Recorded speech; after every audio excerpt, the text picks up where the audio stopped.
Damn it. ఏంటిటా కుండబద్దలు కొడతా అత్త. నమస్కారం, కుండబద్దల ప్రేక్షకులకి స్వాగతం. నేను గౌతమ్ కాటా. ఈ వీడియోలో నేను మీతో చెప్పాలనుకునే అంశం, టీడీపీని చంద్రబాబుని లేకుండా చేసేద్దాం, పవన్ కళ్యాణ్తో బీజేపీ మంతనాలు జరుపుతోంది అని కొన్ని వార్తలు బయటకు వస్తూ ఉన్నాయి. ఈ ఆంధ్రప్రదేశ్ రాష్ట్రంలో జగన్మోహన్ రెడ్డి తిరిగి గెలిచినా కానీ టీడీపీ పార్టీ అయితే లేకుండా పోతుంది. అటు జగన్మోహన్ రెడ్డో ఇటు పైన కేంద్రంలో మళ్ళీ మనమే వస్తాము అనే ఊహాగానాలు కూడా మెండుగా ఉన్నాయి. కాబట్టి టీడీపీ పార్టీని తుడిచిపెట్టేశామనుకోండి, ఇక జగన్మోహన్ రెడ్డి మిగులుతాడు, మనమే మిగులుతాం, వాళ్ళకి ప్రత్యామ్నాయంగా మనమే ఉంటాం. కాబట్టి పై వచ్చే ఎన్నికల్లో మనిద్దరం కలిసి అధికారంలోకి వచ్చే అవకాశం ఉంటుంది అని పవన్ కళ్యాణ్ని ఒప్పించడానికి కొంతమంది బీజేపీ నాయకులు ప్రయత్నాలు చేస్తున్నారు అనే వార్తలు బయటకు వస్తూ ఉన్నాయి. యాక్చువల్గా చంద్రబాబు నాయుడు అరెస్టు జరిగినప్పుడే ఈ వ్యవహారం అంతా ఒకంత ఊహించబడింది. ఈ టీడీపీ పార్టీని లేకుండా చేసేసి అందులో ఉన్న నాయకత్వాన్ని మొత్తాన్ని ఇటు బీజేపీ పార్టీలో చేర్చేసుకొని ఇటు పవన్ కళ్యాణ్ యొక్క బలం కూడా వాడుకుని ప్రత్యామ్నాయంగా తామే నిలబడాలి. అంటే ఇప్పుడు దక్షిణ భారతదేశంలో బీజేపీ ఇంకొంచెం బలం పొందటానికి ఆంధ్రప్రదేశ్ రాష్ట్రంలో స్పేస్ కనపడుతోంది, స్పేస్ను సృష్టించైనా సరే ఆ స్పేస్లో తాము ఇరుక్కోవాలి అని యోచన చేస్తూ ఉన్నట్టుగా అప్పుడు కూడా కొన్ని పుకార్లు బయటకు వచ్చాయి. అందుకే చంద్రబాబు నాయుడు అరెస్టు జరిగింది అని విజయసాయి రెడ్డి లాంటి వాళ్ళు కూడా అక్కడక్కడ చెప్పనట్టుగా ఈ అరెస్టు వాళ్ళ అనుమతితోటే జరిగిందని చెప్పటం కూడా జరిగింది.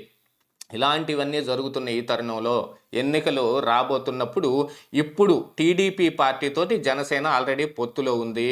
ఆ పొత్తులో భాగంగా నిన్న కొన్ని సీట్లు కూడా ఖరారు చేసినట్టుగా వార్తలు వస్తూ ఉన్నాయి. ఏదో 27 ఎమ్మెల్యే సీట్లు, 3 ఎంపీ సీట్లు ఇవ్వటానికి సిద్ధపడిపోయినట్టు దాన్ని బూచిగా చూపించి పొత్తు అనంటే సమభాగం ఉండాలి, నీకు సముచిత స్థానం ఉండాలి, మీ క్యాడర్లో కూడా టీడీపీ పట్ల ఏమంత సానుకూల పవనాలు ఏమీ కనిపించటం లేదు, నువ్వు కూడా దెబ్బతినే అవకాశం ఉందని బ్రెయిన్ వాష్ చేయడం కోసం పవన్ కళ్యాణ్ దగ్గరికి కొంతమంది దూతలు రాబోతూ ఉన్నారు అనేది ఈ వార్తల సారాంశం.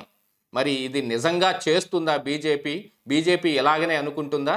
యాక్చువల్గా పవన్ కళ్యాణ్ మాటల ప్రకారంగా కానీ టీడీపీ చెప్పుకుంటున్న కొన్ని వ్యవహారాల ప్రకారంగా కానీ చూసుకుంటే బీజేపీ తోటి వీళ్లే కలవబోతూ ఉన్నట్టు, బీజేపీని కూడా కలుపుకొని వెళ్ళాలనే యోచన వీళ్లకున్నట్టు, ఇక్కడ ఆంధ్రప్రదేశ్ రాష్ట్రంలో కూడా బీజేపీ నాయకులందరూ ఏకగ్రీవంగా ఈసారి మనం టీడీపీ పార్టీతోటి కలిసి వెళ్దాం అని పైకి సంకేతాలు పంపిస్తున్నట్టుగా కూడా కొన్ని వార్తలు వచ్చాయి.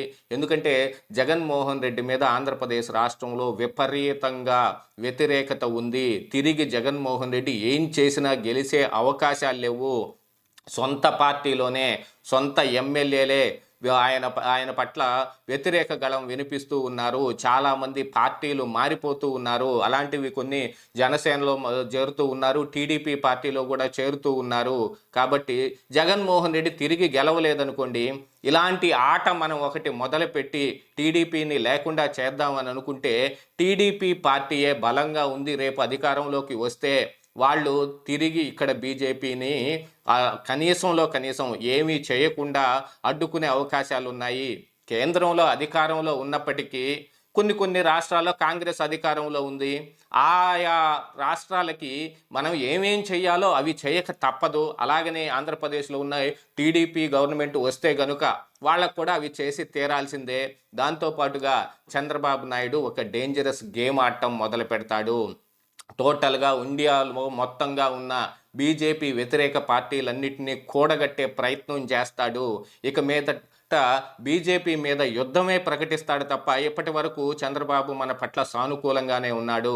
ఏదో 2018లో జరిగిన ఈ తతంగం మొత్తాన్ని తీసేసి దాన్ని మర్చిపోయి కనుక ఇప్పుడు మళ్ళీ మనం టీడీపీ పార్టీతో గనక సఖ్యంగా ఉండగలిగితే మళ్ళీ ఇక్కడ ఆంధ్రప్రదేశ్ రాష్ట్రంలో బీజేపీ బలపడే అవకాశం ఉంది. టీడీపీ పార్టీని ముంచేసి బీజేపీ గెలవలేదు, బీజేపీ ఆ స్థానాన్ని అందిపుచ్చుకోలేదు. ఎందుకంటే జగన్మోహన్ రెడ్డి అనేది తిరిగి గెలవటం కష్టం. ఎటువంటి సహాయాన్ని అందించినా సరే కేంద్రం నుంచి ఆయనకి ఏం కావాలన్నా ఆ సహాయం అందించినా, ఆయన ఏ డేట్లు చెబితే ఆ డేట్లోనే ఎన్నికలు పెట్టినా, ఎన్నికల విధి నిర్వహణలో కానీ కేంద్ర బలగాలని కొంచెం అటు ఇటుగా వాడుకున్నప్పటికీ కూడా ప్రజల్లో నుంచి వ్యతిరేకత ఎంత పెళ్ళుబుక్కుతోంది అని అంటే జగన్మోహన్ రెడ్డి మీద ఈసారి ఆయన గెలవటం కష్టం అనేవి ప్రస్ఫుటంగా ఆంధ్రప్రదేశ్ రాష్ట్రంలో వినిపిస్తున్న మాటలైతే, మరి బీజేపీ మాత్రం టీడీపీని తుడిచిపెట్టేసేసి ఆ స్థానంలో వాళ్ళు ఇరుక్కోవాలనుకుంటున్నారు. ఆల్మోస్ట్ ఆల్ కర్ణాటకలో బీజేపీ ఉంది, తెలంగాణలో బీజేపీ ఉంది. దక్షిణ భారతదేశంలో ఇక స్పేస్ ఉన్న రాష్ట్రం కేవలం ఆంధ్రప్రదేశ్ రాష్ట్రమే కనిపిస్తుంది కాబట్టి ఎక్కడ ఎవరిని నాశనం చేసేస్తే అక్కడ బీజేపీ వేళ్ళు ఉనుకోవటం మొదలు పెడుతుంది.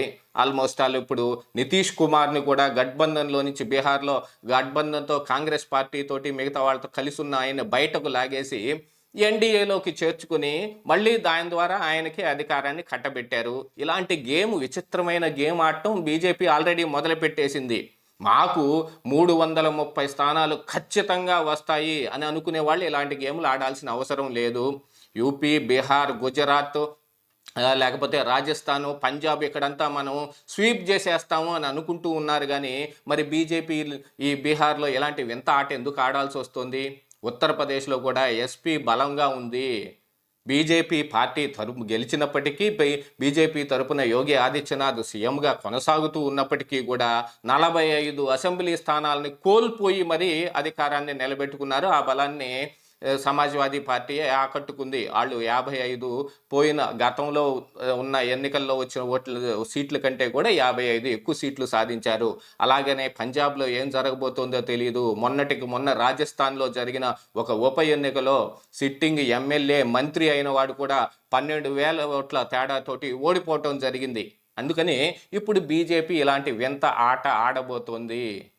జగన్మోహన్ రెడ్డిని తిరిగి గెలిపించైనా సరే చంద్రబాబు నాయుడుని లేకుండా చేసేస్తే కనుక ఇక్కడ స్పేస్ ఏర్పడుతుంది. దక్షిణ భారతదేశంలో మరొక రాష్ట్రాన్ని కైవసం చేసుకోవటానికి ఇక్కడ కూడా వాళ్ళ విచిత్ర ఆటలు మొత్తం మొదలు పెట్టడానికి అవకాశం దొరుకుతుందని చూస్తూ ఉన్నారు అనేది వార్తల సారాంశం. అది పవన్ కళ్యాణ్ ఏం నిర్ణయించుకోబోతున్నాడు?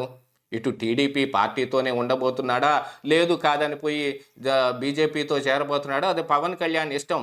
ఆల్మోస్ట్ ఆల్ పవన్ కళ్యాణ్ కూడా కొంత అసమ్మతి రాగమే వినిపిస్తూ ఉన్నాడు. నాకు చెప్పకుండా 2 సీట్లు ప్రకటించేశారు, అందుకని నేను కూడా 2 ప్రకటిస్తాను అని అంటే చాలామంది అడుగుతూ ఉన్నారు. మరి వాళ్ళు 100 సీట్లు ప్రకటిస్తే నువ్వు ప్రకటించగలవా అని.